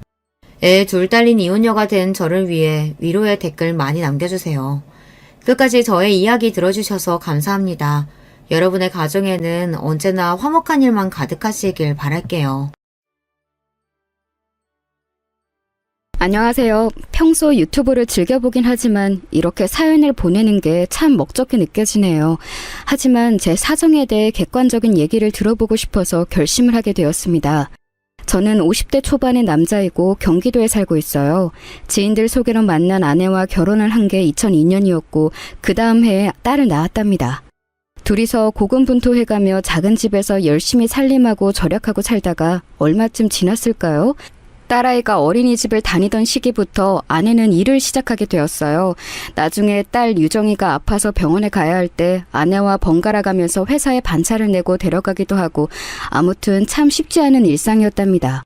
하지만 그러고 시간이 더 지나 갈수록 저는 아내의 경제활동이 마음에 안 들더군요. 이상할 정도로 묘한 불안감을 느꼈어요. 사실 이 부분에는 어떤 사건이 원인이 되긴 했는데요. 다 그런 건 아니라고 하지만 저의 직장에서 아주 안 좋은 사례를 보았기 때문이에요. 아내도 그 부분에 대해서 알고는 있었고 그걸 걱정하는 저에게 강력한 불만을 나타냈었어요. 당신 왜 자꾸 그런 걸 신경 써? 그건 당신의 회사 일이고 그 김 과장이라는 여자가 나쁜 사람이라 일어난 일이야. 아니, 솔직히 말해서 바람은 누가 혼자 피우는 거야? 여자 혼자 피우는 거냐고. 상대 남자는 없어? 왜 여자만 나쁜 것처럼 말해? 그 김 과장이 유부녀의 애도 둘이나 딸렸는데도 부장이랑 바람나서 도망갔으면 그건 그냥 그 사람들 일인 거야. 왜 나까지 일어나지도 않은 일에 의심을 받아야 해? 회사에서 일하는 여자들은 전부 남편 두고 회사 사람이랑 바람나는 거야? 이렇게 노골적으로 저에게 비판을 쏟아내는 아내의 반응을 보면서도 마음이 썩 놓이지는 않더라고요. 제가 회사에서 점점 승진하던 차에 옆 부서에서 정말 저 말 그대로의 사건이 벌어졌거든요. 당시 양쪽 집안 배우자들이 쫓아와서 회사를 초토화시켰고 엄청난 물리적인 싸움이 일어나서 그날 하루 종일 진압하느라 엉망진창이었답니다. 저는 부서 간의 불륜이 일어나 양쪽 집안이 쪼개지고 평소에 그 남녀들 둘이 얼마나 조신하고 도덕적인 체를 해가며 살았는지도 다 봤기에 충격이 꽤 컸어요. 그래서인지 은연중에 보수적인 생각을 갖게 된 거예요. 내 아내는 꼭 일반 회사, 남자들이 많이 있는 곳에선 일하지 못하게 해야겠다. 이런 못난 생각들을 하고 있었던 거예요. 왜냐면 당시에 우리 아내도 본인 회사에서 비슷한 포지션 안에 있었고 자꾸 남자 동료들이랑 엮어서 일을 하고 늦는 날이 많았거든요. 지금 따져보면 참 꽉 막히고 고지식한 어쩌면 의처증이 동반된 가치관이었던 것 같아요. 그러나 저는 좀 이해가 안 되었던 게 제가 그런 생각을 자꾸 하고 불안에 빠져 있어서 그런 일이 일어났던 걸까요? 아니면 원래 일어나야 했던 일이라 제가 그렇게 불안감을 가졌던 것일까요? 이것에 대한 수수께끼가 제 안에서 수년간 풀리지 않았어요. 당시 제가 그 일을 맞닥뜨렸을 때 너무 어이가 없어 입이 다물어지지 않았답니다. 이미 그 일이 일어나기 얼마 전부터 낌새가 보이긴 했었지만요. 아내를 다그쳤을 때 돌아오는 반응은 더더욱 저를 의심하게 만들었어요. 아니 왜 남의 핸드폰을 보고 그래? 이 팀장님이랑 외근 다녀온 거 맞다고. 내가 말했잖아. 근처 세미나 있어서 갔었다고. 그래서 유정이 안경 맞추러 가는 거 같이 못 간다고 진즉 말했었어.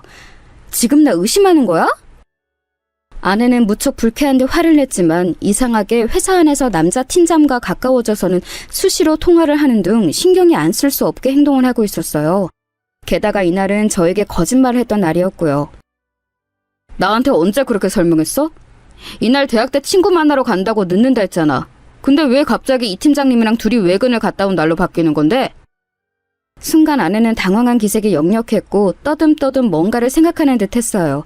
전 충분히 불만이 많고 의심이 갔던 게 회사에서 뭔가 팀 변경이 있다고 분주하게 굴더니 묘하게 화장법이나 외모를 신경 쓰는 모양새가 요란스러워진 거예요. 말로는 자기 커리어 때문에라도 신경을 써야 한다고 했었지만요. 사실 이상한 부분에 중심을 두고 의심하면 끝도 없다지만 갈수록 외부에서 보내는 시간이 너무 많아지더군요. 그러다가 이날은 저에게 거짓말을 하고 팀장과 외근을 갔던 것을 걸리게 되었고 우리들은 그 뒤로 계속해서 날이 선 상태로 마주하게 되었어요.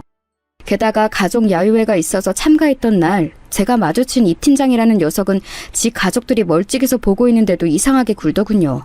아주 눈에 띄게 저를 조롱하는 모습을 보니 이놈은 우리 아내랑 뭔가 있는 게 분명해 보였어요.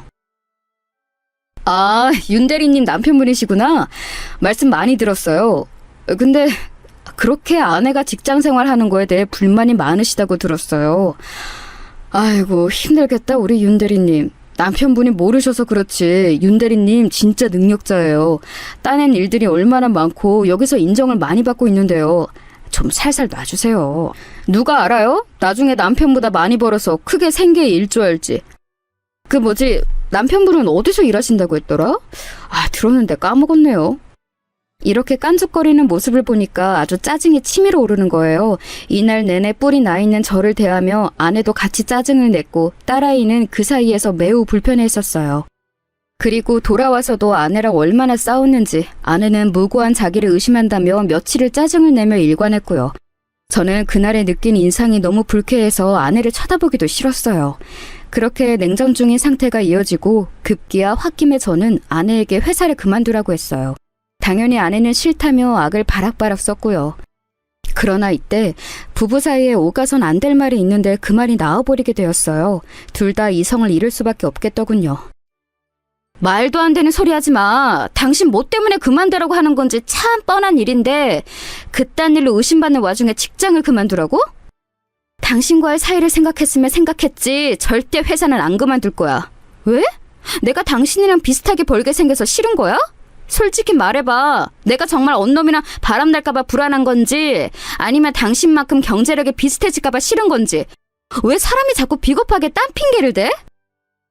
순간적으로 저는 제 모든 정신 상태가 케어가 되지 않았던 것 같아요. 그도 그럴 게 그때까지 단 한 번도 저는 물리적인 힘을 아내에게 가해본 적이 없었어요. 근데 그때 어찌나 화가 났던지 이상한 놈과의 낌새를 추궁하는 저에게 다른 부분의 자존심을 누른 것을 견딜 수 없었나 봐요. 짝 하는 소리와 함께 아내의 눈은 번쩍 뜨였고 저 역시 제 손에 놀라 주춤하게 되었어요. 그런데 아내는 그런 저에게 화도 내지 않고 계속해서 이글거리는 눈으로 노려보더니 곧장 안방으로 들어가 우당탕 쾅쾅 소리를 내더군요. 당시 딸아이는 우리 본가에 놀러가서 자기 친척들이랑 있었고 저녁 10시쯤 제 여동생의 집으로 태워다 줄 예정이었어요. 시간은 저녁 7시쯤이었는데 그때 아내는 안방으로 들어가 엄청난 소리를 내며 뭔가의 일을 벌리고 있었어요.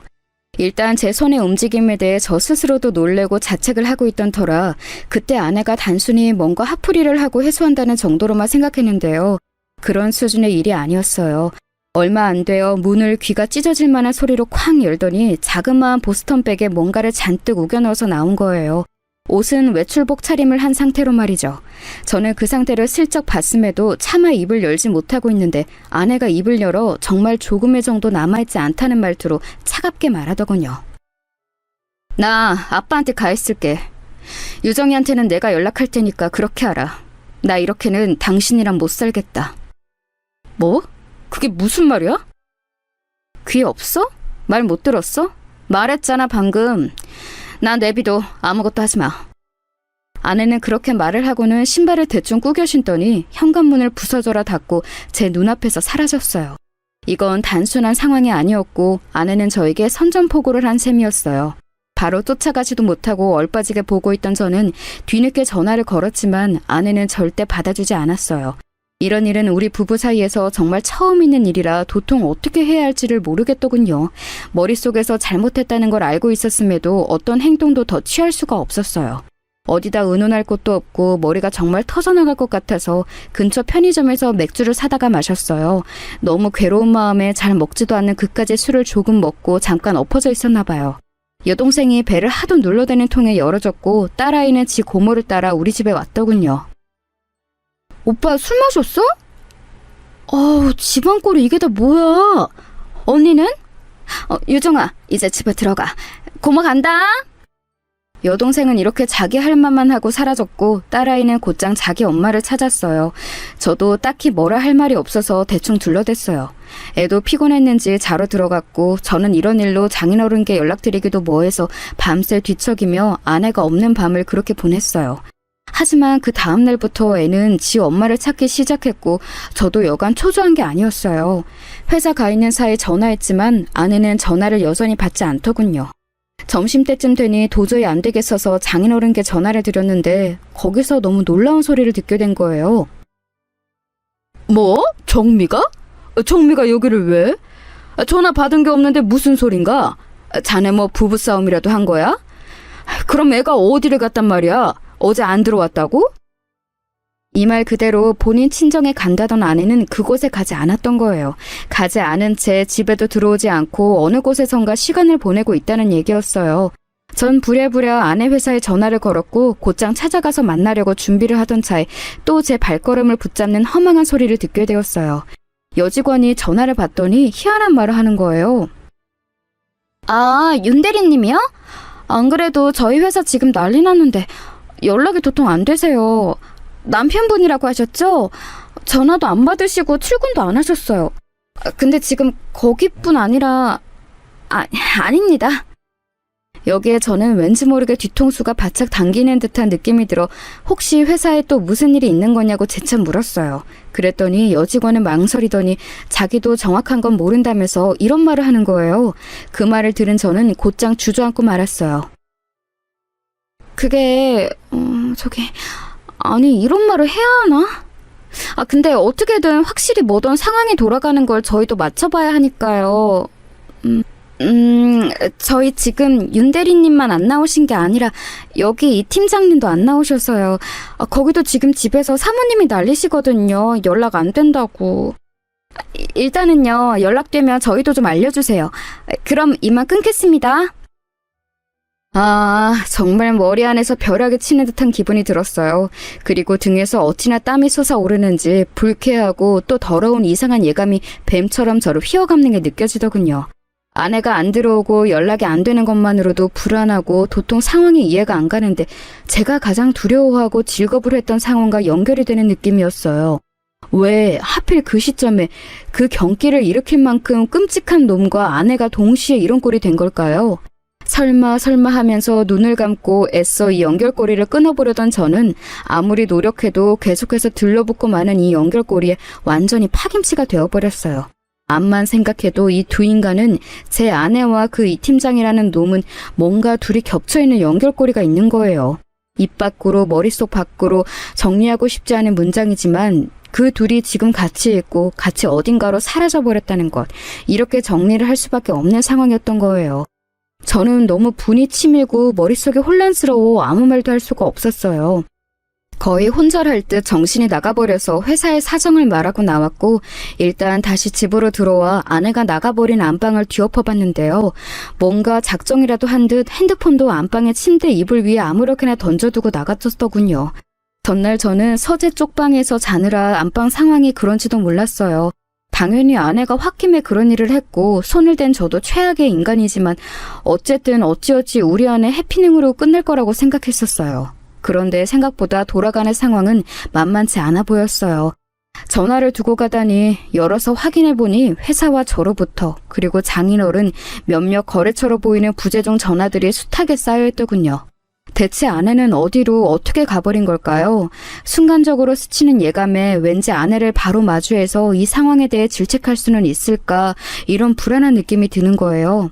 아내 얼굴을 마주하기까지 시간이 상당히 걸릴지도 모르겠다는 아주 기분 나쁜 예감이 들었어요. 그리고 그 예감은 정말 저라는 존재를 아주 샅샅이 조각내가면서 분해를 할 정도로 괴롭혀가며 맞아떨어지고 말았어요. 아내는 정말 기가 막히게도 그 후로 정말 장난 같은 그 세월 동안 우리 앞에 나타나지 않았으니까 말이에요. 대체 어떤 사람이, 아니 이 나라의 어떤 결혼한 남자가 이런 상황을 이해할 수 있을까요? 농담 아니라 정말 진실 그 자체로 제 아내는 저와 제 딸 앞에서 자취를 감춰버렸어요. 날짜를 잊지도 못하는 그 2013년 어느 날 저와 싸우고 제 실수가 있던 그날 밤에 짐을 아주 대충 챙겨서는 핸드폰도 집에 던져두고 사라졌어요. 11살 딸내미와 아내의 말대로라면 본인을 의심하는 남편을 두고 말이에요. 자기 친정 아버지에게도 연락 한 통 없이 그렇게 곧 죽어도 본인은 아니라던 회사 동료라는 놈과 나란히 자취를 감췄네요. 당시에는 정말 뭐 이런 난리가 없을 만큼, 아니, 아마 대한민국에서 우리 집만 그렇게 소란스러웠을지 모르겠지만 모든 게 엉망진창이었네요. 장인어른도 몇 번이나 다녀가시고 아내의 회사는 난리가 나고 저는 그 이 팀장이라는 놈의 배우자랑도 나란히 마주 앉아 상황을 맞춰봤다가 서로 욕을 했다가 아주 찰천지 원수가 되어 몇 번이나 싸움이 붙을 뻔했어요. 서로 배우자 간수를 잘하라는 등 쓸데없는 싸움을 하다가 대체 이게 뭔가 싶더라고요. 그 와중에 알아낸 사실은 이 팀장 그놈은 정말 쓰레기 중 쓰레기더군요. 나중에 이런 상황까지 나오자 그 집 마누라라는 사람은 겨우 제 앞에서 입을 다물었지만 말이에요. 이것도 여기 황 부장이라는 분 아니었으면 가뜩이나 복장 터지는 상황에 저만 더 뒤집었을 뻔했어요.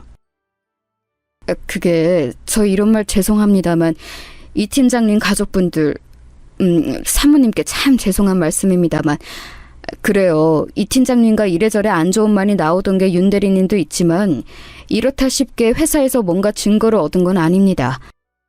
우선 윤 대리님도 지금 참 아쉬운 상황입니다만 이 팀장님이요. 저기 타부서 여직원 둘과 좀 일이 있었던 모양이에요. 이건 그쪽 여직원분들의 직접 증언을 하신 거라 사모님 잠깐 저쪽으로 가서 말씀 나누실까요? 그러자 당황한 얼굴로 황 부장을 따라가던 이 팀장 마누라는 그 뒤로 저와 눈을 마주치질 않더라고요. 대충 상황을 황 부장에게 따져 물어보니 이 팀장은 아주 남봉꾼이었어요. 그게 자세한 말씀을 드리기 어렵고요. 좀 불미스러운 일들이 있는 것 같습니다. 윤 대리님까지는 저희도 정확히 모르겠지만 네, 아무튼 그렇습니다. 이런 분위기를 보아하니 몇몇 여자들을 꽤 건드렸던 것 같아요. 역시나 제가 느꼈던 촉은 틀린 게 아니었던 것 같더군요. 어지간히 여자 좋아하고 밝히는 놈이라는 건 말이에요. 그런데 그건 그렇고 대체 제 아내는 왜 우리 앞에서 사라질 건지 알 수가 없었어요. 그 팀장 놈도 사라지고 제 아내도 같은 날에 없어졌으니까요. 다른 게 있다면 팀장 놈은 간간히 연락은 되었지만 이혼을 요구하고 있다고 들었고 제 아내는 조금도 거처를 확인할 수가 없더군요. 나중에 제가 연락처를 받아서 괴성을 질러가며 온갖 욕두 문자가 섞인 얘기를 했더니 제 전화도 받지 않는 거예요. 여기서 저는 너무 지쳐갔고 심지어 중간에 회사에서 일에 집중은커녕 한 번 쓰러진 적도 있었어요. 심신이 다 녹아 없어질 정도로 마음고생하는 저 때문에 어쩔 수 없이 딸아이는 주중에는 자기 고모네에서 등하교를 하게 되었어요. 여동생이 너무 신경을 많이 써주었고 솔직히 얘가 없었다면 제가 그 시기를 어떻게 버텼을지 모르겠네요. 오빠, 나는 정말 이해가 안 돼. 언니, 어떻게 그렇게 유정이랑 오빠를 두고 나가? 남자한테 환장해서? 아니, 그 남자놈도 지금 이혼해달라고 난리라며. 언니는 뭔데? 연락될 구멍은 다 놔두고 나가버리고 그냥 남자한테 환장해서 그쪽에 들러붙은 거야? 와, 진짜 너무 괘씸하다. 오빠는 절대 이혼해주지 마. 나 정말 언니 그렇게 안 봤어. 성격 좀 깐깐해도 언니가 그런 쪽으로 사고칠 거라는 건 상상도 못 해봤다고. 다 떠나서 우리 유정이 너무 불쌍해서 어떡해. 자기 엄마를 저렇게 찾는데. 그나마 내가 이 동네 살고 우리 애들이랑 한 학교 다니니까 오가며 챙기는 거지. 그거 아니었으면 어떻겠겠냐고. 진짜 환장을 노릇이다. 동생 말 맞다나 우리 집은 풍비박산이 나버렸고 혼자 살아가시는 저희 아버지를 비롯하여 장인어른까지 깊은 충격을 받으셨어요. 솔직히 인간된 마음으로 그렇게 시간이 하루하루 지나 몇 달이 되고 있는데 제가 제정신을 차릴 수 있었을까요? 너무 마음이 괴로워 회사도 그만두려는 저를 지금에 와서 생각해보면 너무 고맙게도 동료가 강력하게 말렸어요. 안 돼, 절대 안 돼.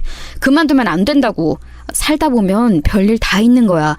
그래도 어떡해. 밧줄은 붙잡고 있어야지. 남자가 밧줄은 붙들고 있어야 돼. 애는 어떻게 할 거야? 애 엄마는 그렇다고 쳐. 언놈이랑 도망가서 안 나타난다고 치자고. 그럼 그냥 그렇게 굶어 죽을 거야? 애는 여동생이 봐준다며. 근데 그걸 언제까지 할 수 있겠어? 앞으로 살 날이 구만리 장천이야. 여동생도 가정이 있을 거 아니야. 결국 아빠인 권대리가 애 끝까지 책임져야 할 거 아니야. 이만한 걸로 그렇게 쓰러지면 안 돼. 물론 죽을 맛인 건 알아. 그래도 안 돼. 그만두지 말라고. 지금 회사 관두면 무슨 답이 있는데? 이 말에 저는 두둥하며 머릿속에서 뭔가가 잘게 부서지는 듯한 소리가 느껴졌어요. 너무 구구절절 하나도 틀린 말이 없어서 외려 더 제 가슴을 쓰라리게 하고 찢겨지게 만들더군요. 정말 맞는 말이었어요. 제가 회사를 그만두고 주저앉아 버리면 그 다음에 잡을 수 있는 밥줄은 결코 이만한 수준으로 똑같이 찾아오지 않거든요. 저는 어쨌거나 살아가야 하고 이제 막 초등학교 4학년인 딸아이도 키워내야 했어요. 집 대출도 한아름이었고요. 여동생이 돌봐주는 것도 한계고 매제 보기도 미안하고 결국 모든 건 다 제 손안에 있고 책임을 져야 했거든요. 아니나 다를까 회사에는 잠깐의 휴가를 다 채우고 다시 복귀했을 때 얼마 안 되어 여동생이 이런 말을 해오더군요. 오빠, 나도 우리 애들 이제 중학교 가고 신경 쓸 게 많아서 유정이를 빼곡하게 챙기기가 힘드네. 우리 신랑도 오빠랑 유정이 너무 안 됐다고 안타까워해. 그런데 어쩌겠어. 얼마 전에 미희도 학원 근처에서 사고 나서 그거 챙겨야 되고. 아무튼 너무 정신이 없어. 오빠 진짜 마음 강하게 먹어야 해. 아 참, 언니네 집에서는 연락이 없어? 사돈 어르신 말이야. 우리 장인어른 정말 제 여동생 말 맞다나 왜 연락이 없었겠나요. 장인어른은 제가 설명한 대략적 내용을 듣고 믿을 수 없어 하셨고 제가 와이프 회사에 가서 따져 묻고 상황 파악을 할 때에도 같이 가셨어요. 그런 와중에 본인도 어쩔 수 없이 많은 상황들을 실감하시고 알게 되셨고요. 그렇게 돌아온 뒤 저나 장인어른이나 차마 서로에게 연락할 만한 타이밍을 찾지 못했던 것 같아요. 제 마음이 굴러가는 모양으로 볼 때 저 역시 장인어른을 썩 뵙고 싶지는 않았어요. 결국 저는 고심 끝에 몇 번이나 고민하고 고민했던 말을 내뱉게 되었어요. 이 상황에서 저는 그렇게 할 수밖에 없었고요. 장인어른 죄송합니다. 저기 한동안은 제가 좀 추스려야 될 것 같네요. 아내 때문에 제 마음이 편치가 않습니다. 장인어른 마음은 잘 알지만 한동안은 좀 우리를 그냥 놔둬주시면 안 될까요? 저는 저도 모르게 아내가 나가면서 저에게 던져버린 그 말, 자기를 좀 놔두고 아무것도 하지 말라는 그 말을 장인어른에게 화풀이하며 던져버리고 말았어요. 하지만 그런 저를 그 누가 탓할 수 있을까요? 저는 이 분을 풀 수 있는 곳이 아무것도 없었어요. 원인은 아내에게조차도요. 아내는 이 갈 곳 없는 분노를 자기에게 푸는 것조차 허용하지 않고 사라져버렸고 저도 저지만 생태 같은 자기 딸, 그렇게 예뻐하던 딸도 미련 없이 내던지고 남자 놈을 쫓아나간 거예요. 우리들과의 연결고리는 조금도 허용치 않겠다는 듯이 핸드폰까지 두고 나가버렸어요. 그러니 저도 더 이상 쥐어짜낼 조금의 배려, 긍정적인 태도가 나오진 않더라고요. 장인어른은 저 말에 답은 따로 안 하셨지만 그 뒤로 연락을 하지 않으셨어요. 그렇게 흐지부지 처가와의 연락도 끊기게 되었고 이미 이것만으로도 충분히 괴로운 제 인생은 더 험난하게 흘러가게 되었답니다. 저는 그때 정말 사고같이 당한 이 일에 대해서 어떻게 대처해야 되는지 알지 못했어요. 얼마간은 여동생이 도와줬지만 1년도 안 되어 이 부분을 손털게 되었고 저 혼자서 곧 다가올 사춘기를 앞둔 딸아이를 감당해야 했답니다. 워낙 제 딸은 저를 좋아하는 아이였지만 엄마가 눈앞에서 사라지고 나니 여간 불안해하는 게 아니었어요. 드러내놓고 뭔가 사고를 쳤다기보다 조용조용하게 안 보이는 데에서 사고를 치고 있더군요. 저에게도 직접적으로 자기 엄마를 찾은 적이 없었어요. 아마 어른들의 대화 속에 눈치를 챈 것 같았는데 저를 생각해서인지 뭔지 말을 안 하더군요. 그렇게 딸은 점점 제 앞에서 입을 닫게 되었어요. 아빠가 나한테 말 안 걸었으면 좋겠어. 나 만사가 다 짜증나. 나도 내가 왜 이러는지 모르겠어. 아빠 미안해. 학교도 다니기 싫어. 이 내용을 보고 급하게 여동생에게 SOS를 쳤고 그나마 여자의 심리를 알고 있는 여동생이 어느 정도 설명을 해줬어요. 심각하다면 심각하고 별일이 아니면 별일이 아닌 상황 같아. 엄마가 자기 두고 나간 것에 대한 충격도 클 테고 그리고 엄연히 유정이 이제 사춘기잖아. 저 무렵 여자애한테는 같은 여자 어른인 엄마의 빈자리가 엄청 클 거야. 일단 조만간 내가 가서 얘기도 해보고 달래도 볼게. 오빠는 너무 나서지 마. 사춘기 때의 딸과 아빠는 원래 사이가 안 좋은 법인데 오빠네 케이스는 더 심할 수밖에 없지. 정말 여동생의 말 맞다나 딸아이는 사춘기와 자기 엄마의 가출 모든 게 다 겹쳐서 혼란스러워하고 있더군요. 제가 말을 거는 것을 극도로 싫어하고 학교도 멋대로 빠지고 안 나가기도 하고 어느 날은 방을 다 휘저어놓고 침대에 엎드려 울고 있고 매일매일 너무 지쳤습니다. 심지어 더 큰일을 저지르고 말았는데 그때 어울리던 친구들 한둘과 함께 보란듯이 가출을 해버린 거예요. 안 그래도 아내도 그런 식으로 나가버려서 큰 트라우마를 안고 살아가는 저에게 딸이 저지른 짓은 큰 충격이었습니다. 정말 염치불문하고 결국 여동생에게 한 번 더 알렸으며 극심한 스트레스와 빈혈로 쓰러진 저를 대신하여 찾으러 다녀주었네요. 나중에 자기 친척 언니들과 고모의 설득으로 인해 딸아이는 겨우겨우 돌아왔고요. 저는 그때 딸을 붙잡고 울며 사정을 했어요. 효정아, 아빠 진짜 너무 힘들다. 제발 너 성인 될 때까지만 좀 아빠 말 들어주면 안 되겠니? 그때 되면 네가 하고 싶은 거 뭐든 다 해도 돼. 아빠가 너를 데리고 있을 책임이 있는 동안에는 좀 얌전히 조용히 우리 살아보자. 아빠가 지금 아무것도 할 수가 없어. 돈도 벌 수 없고 우리는 뿔뿔이 흩어져야 할지도 몰라. 네가 살아왔던 것보다 훨씬 비참하게 살아야 될 수도 있어. 그래도 괜찮은 거야, 너는? 어찌 보면 이게 고작 중학교 3학년인 애한테 할 소리였나 싶지만 저는 정말 벼랑 끝에 매달려 있었어요. 생을 포기하고 싶은 심정까지 들었으니까요. 지 아빠가 울며 부탁하는 걸 보고서야 급기야 정신이 들었는지 딸은 그 이후로 줄곧 조용히 학교를 다녔습니다. 이후로 고등학생이 되고 고3이 되고 서울에 있는 작은 대학에 들어가기까지 저와 딸은 서로를 동아줄로 잡고 잘 버텨왔어요. 다행히도 딸은 성인이 되는 20살이 되어서도 흐트러지지 않았고 자기 하고 싶은 대로 산다거나 하는 일은 하지 않았어요. 21살이 되는 올해부터는 알바를 시작해서 간간히 자기 학비에 보태고 있고 우리는 어느덧 아내가 없는 삶, 딸에게는 엄마가 없는 삶으로 자연스럽게 적응을 했답니다. 그러던 어느 날 몇 년 전부터 일을 시작한 여동생이 바쁘게 사는 것 같더니 한동안 연락이 잘 안 되었거든요. 그런데 갑작스레 전화가 걸려와서는 이런 말을 하는 거예요. 오빠, 내가 지금 톡으로 뭐 하나 보냈어. 나 지금 너무 떨려서 어떡해 진짜. 오빠, 내가 보내준 링크 있지? 그거 한번 들어가 봐. 유튜브 영상 빨리 봐봐, 빨리. 여동생은 본인답지 않게 아주 요란을 떨어가며 뭔 영상을 하나 보라고 했고 저는 회사 카페 쪽으로 나가서 확인을 했는데요. 그 영상을 눌러보고서야 왜 그렇게 여동생이 호들갑을 떨었는지 이해할 수 있었어요. 제 눈앞에서 펼쳐진 화면 안에는 큰 제목으로 순간 저를 움찔하게 만들 내용이 적혀 있었어요. 바로 남편과 딸을 찾습니다 라는 어투의 제목이었어요. 얼핏 보면 확 와닿지 않을 수 있지만 저는 왠지 모르게 그 내용이 확 끌리더군요. 남편과 딸을 찾는다니. 남편과 딸을 두고 나간 사람을 아직 가족 한쪽 자리로 비워두고 이혼도 진행하지 않은 채 멍청이 있는 저로서는 왠지 모르게 마음이 이상해졌어요. 여동생도 아마 그래서 이런 영상을 권했던 건가 싶으면서도 한편으론 이해가 잘 안 가더군요. 그런데 그걸 눌러보니 푸르스름한 화면을 뒤로하고 웬 여자 둘이 나와서 뭐라 말을 하고 있었어요. 마치 홈쇼핑처럼 뭔가를 소개하는 곳 같았는데 채널명이나 주변 풍경을 보니 뭔가 고민을 해결해 주는 곳 같더군요. 거기에 앉아서 가면을 쓰고 있던 한 여자가 자기의 사연을 털어놓고 있었어요. 얼굴은 나오지 않아서 뭔 말인가 하며 계속 듣게 되더군요. 그런데 좀 이상한 부분이 있는 거예요. 사회자의 소개말부터 좀 희한한 게 들렸습니다. 그럼 오늘 사연 보내주신 동상동님은 10년 전쯤 남편분과 딸을 잃어버리셨다는 걸까요?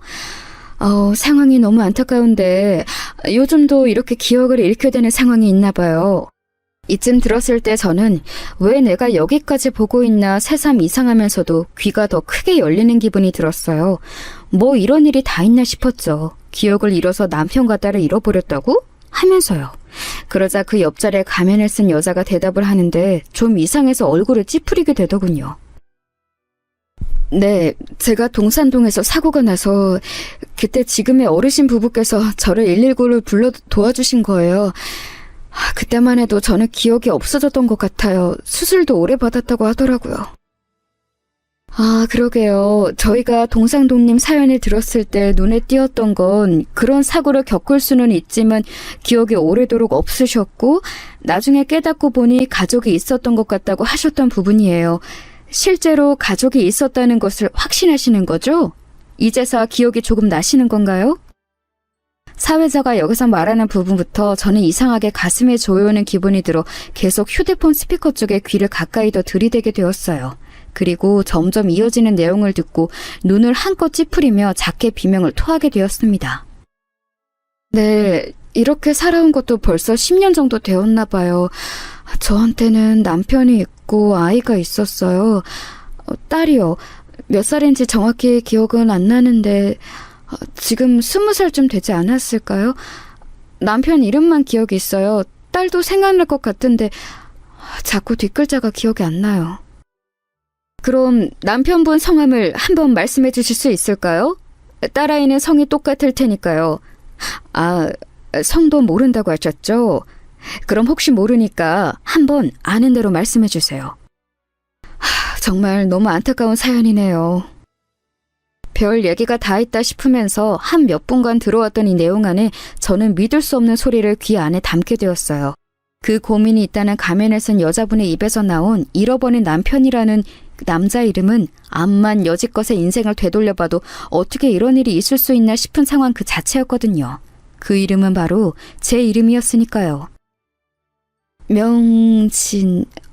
명진이라는 이름이에요. 한번 기억이 난 뒤로 계속 그걸로 굳어져서 맞다고 생각이 드는 걸 보니까 맞는 것 같아요.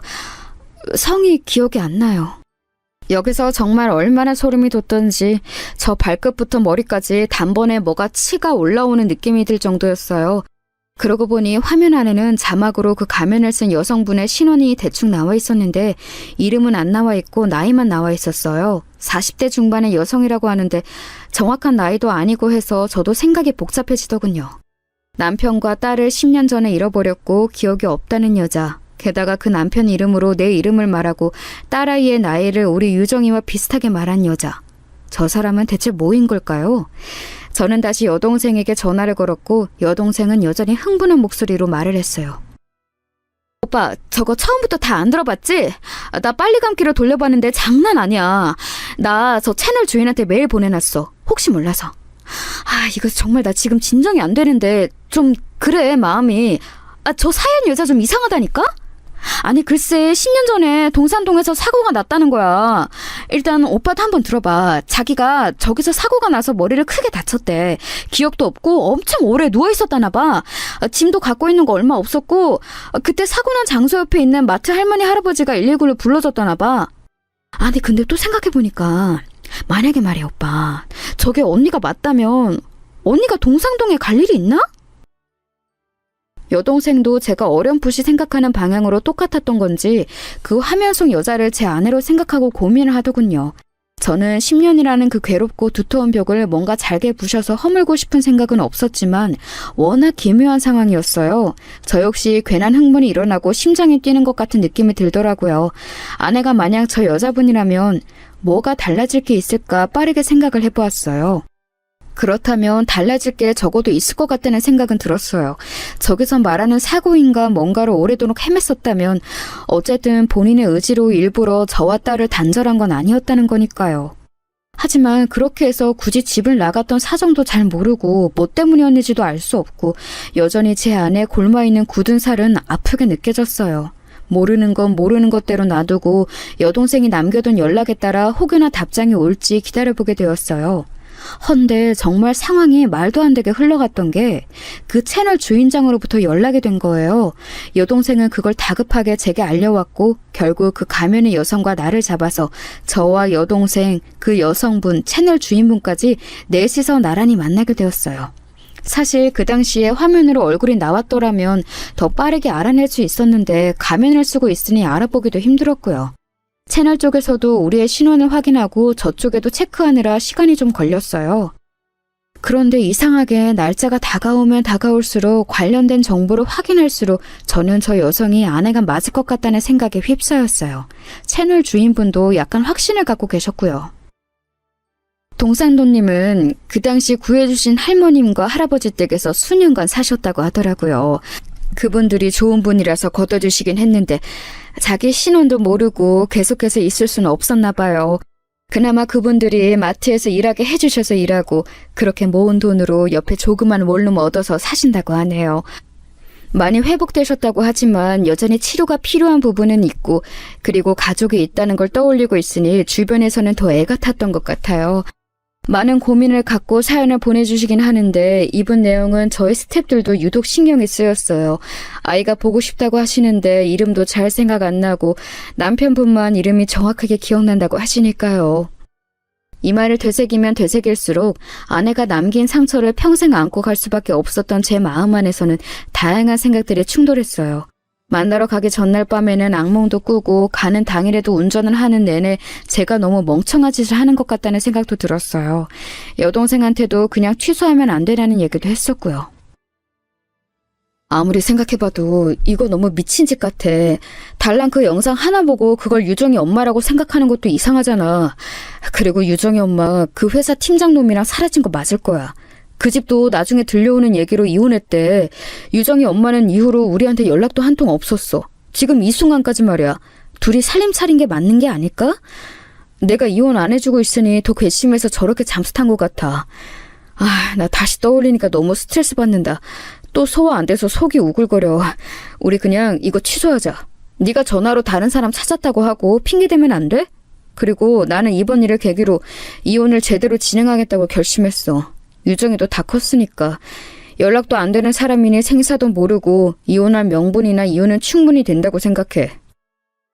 이렇게 말하면서도 새삼 제가 처한 상황이 기막히고 억울해서 화가 또 끌어올랐지만 아무튼 이런 한심한 모습을 여동생에게 호소하며 말했어요. 그런데 여동생은 약속까지 잡았는데 뭔 소리냐며 화를 내더군요. 무슨 소리야. 이미 여기까지 진행이 되었고 이제 1시간 뒤면 보잖아. 아니면 그냥 그때 가서 아니었나 보네요 하고 얘기 끝내. 이혼을 이제서 제대로 하고 뭐고 그것도 다 이따 보고 나서 결정해도 늦지 않아. 그 사람이 언니가 아니면 아닌 대로 오빠는 이제 갈 게 가고 다 청산하면 되고. 맞으면 어떡할 건데? 맞으면 그거야말로 큰 문제야. 차라리 그게 아니면 다행 아니야? 일단 가서 확인이나 해보자고. 여기까지 말을 들어보니 결국 여동생 말은 하나도 틀릴 게 없었어요. 그리하여 우리는 약속 장소로 갔고 카페에 들어서자 맞은편에서 누군가가 손짓을 하는 게 보였어요. 바로 자기가 땡땡 채널 운영자라고 소개하는 사람 옆에 모자를 쓰고 앉아있는 한 여성이 보이더군요. 일단 간단히 목례만 하고 들어가서 마주 앉았는데 모자를 쓴 여성의 고개를 숙이고 있다가 슬쩍 들어 저와 여동생을 보았어요. 그리고 그 순간 저는 인사를 하겠답시고 입을 열었는데 의도하지 않은 소리가 나와버렸답니다. 당신! 이런 말이 제 입안에 돌았던 이유는 맞은편에 앉은 검은 모자를 쓴 여성의 눈매와 코, 입 언저리며 누가 봐도 제 아내가 맞았기 때문이에요. 당신 뭐야 지금 뭐 하는 거야 여기서? 이렇게 거의 무슨 본능적으로 튀어나온 말이 쭉쭉 이어지고 있는 와중 제 옆에 앉은 여동생도 비명을 질러대기 시작했어요. 언니 맞잖아! 세상에! 어머. 우리 맞은편 여자, 아니 제 아내와 옆에 앉은 채널 주인분 다 입을 반쯤 벌리고 우리를 응시했고 저와 여동생은 도무지 진정을 할 수 없었어요.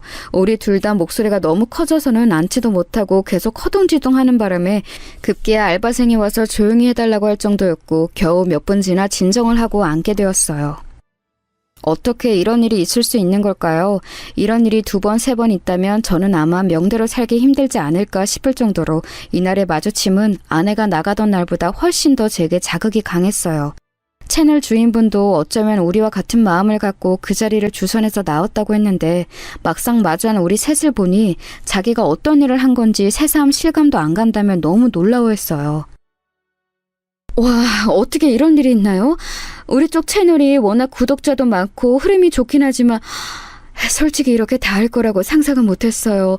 하도 사연이 안 되어 보여서 다른 SNS 창구로도 홍보를 해볼까 생각은 했지만 아시다시피 저희도 일이 많은지라 그럴 사정까지는 안 됐거든요.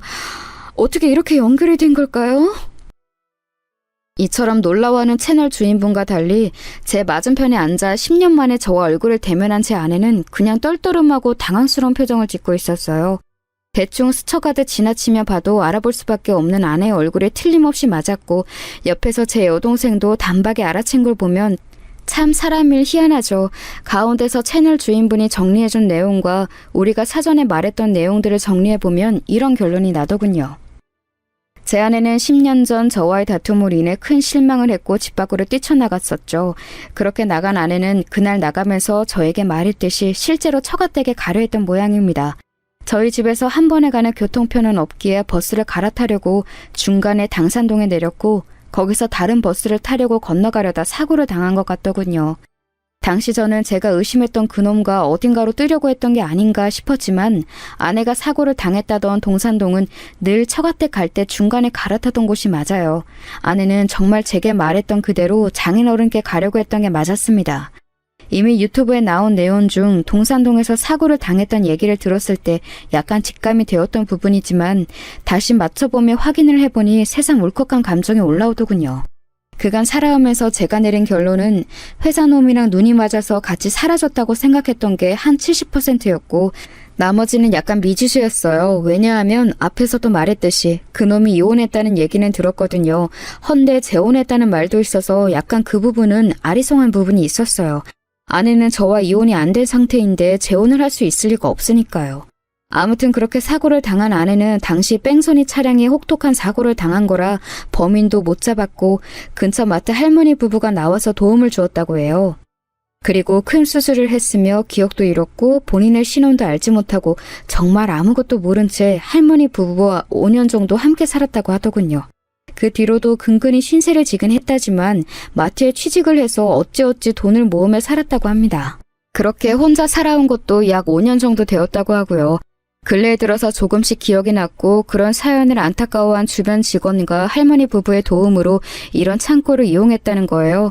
채널 주인도 처음에 너무 당황스러웠다고 해요. 그런 사례들이 아예 없는 건 아니고 저도 몇 번 보긴 했지만 동산도님은 좀 많이 안타까웠어요. 이제 조금씩 기억이 나려고 하고 가족이 있다는 걸 인지했는데 보고픈 감정은 있는데 만나볼 길이 없으니 무척 힘들어하셨다더군요. 그날 촬영할 때도 얼마나 많이 우셨는지 몰라요. 중간에 몇 번을 끊어야 할 정도로 진정이 안 되셨어요. 혹시 동산도님의 신원에 대해서 좀 더 자세히 말씀해 주실 수 있을까요?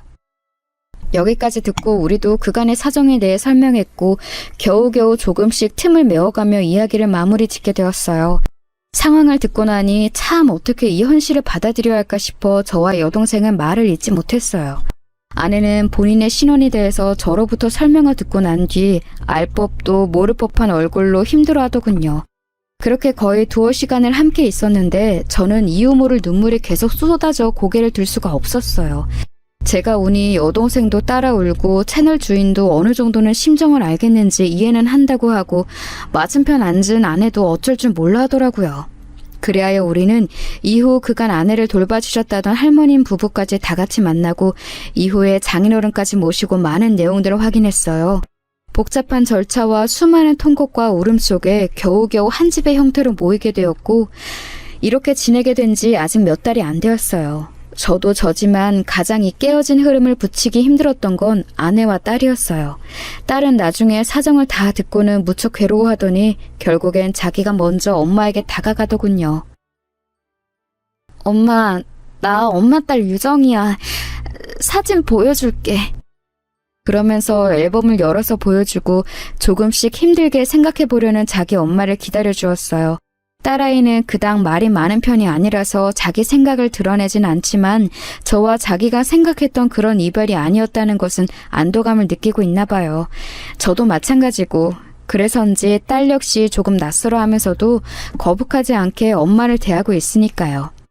10년이라는 시간 동안 우리는 2번 이사를 했고 그렇게 옮겨서 살고 있는 집에 아내를 데려와 소개시키면서 묘한 기분이 들었어요. 아내 역시 살고 있던 곳을 우리에게 소개해 주었고 그곳을 정리하고 오면서 서로 많은 이야기를 나누었어요. 그리고 아내는 여전히 치료를 하고 있답니다. 여전히 많은 것을 어색해하고 있는 걸 보니 회복이 완벽히 되려면 시간이 좀 더 필요한가 봅니다. 또한 장인어른은 건강이 많이 나빠지셨는데 돌아온 딸을 보고 겨우 잠을 주무시게 되셨더군요. 정미, 그러고 나간 뒤에 내가 잠을 제대로 잡은 적이 없어. 아파도 죽을래도 죽을 수가 없더라고. 정미가 말짱이 있어서 이렇게 어디 있었어서 내가 죽지도 못했나 봐. 왔는데 내가 없어 봐. 얘가 얼마나 슬플 거야. 이 말을 들으니 그간의 세월이 너무 기가 막혀서 저도 또다시 울음이 쏟아져 나왔어요.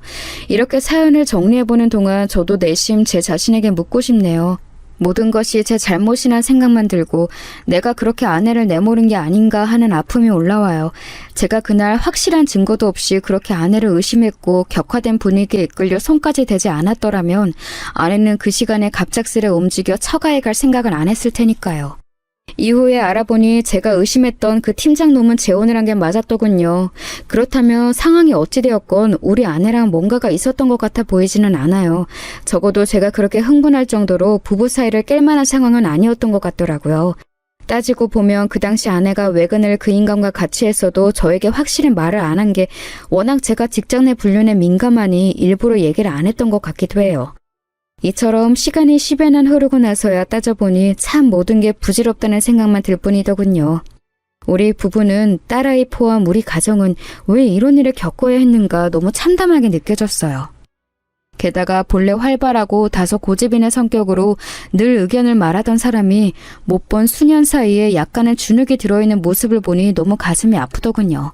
아내는 일부 기억들을 되찾고 저에게 이렇게 말을 해주고 있지만 저는 여전히 죄책감에 마음이 괴로워요. 그래도 나는 우리가 다시 만난 게 기적이라고 생각해요. 아직 실감 안 나는 게 더 많지만 기억이 제 기능을 할 때 괴롭긴 하지만 그대로 모르고 살았으면 얼마나 더 불행했을까 싶어요. 옛날 일은 우리 생각하지 말아요.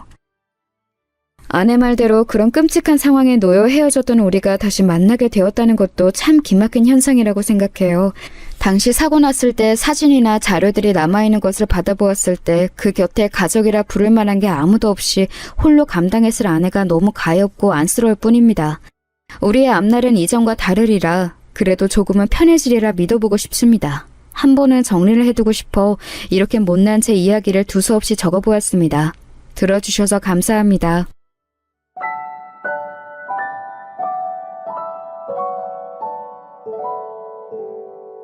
you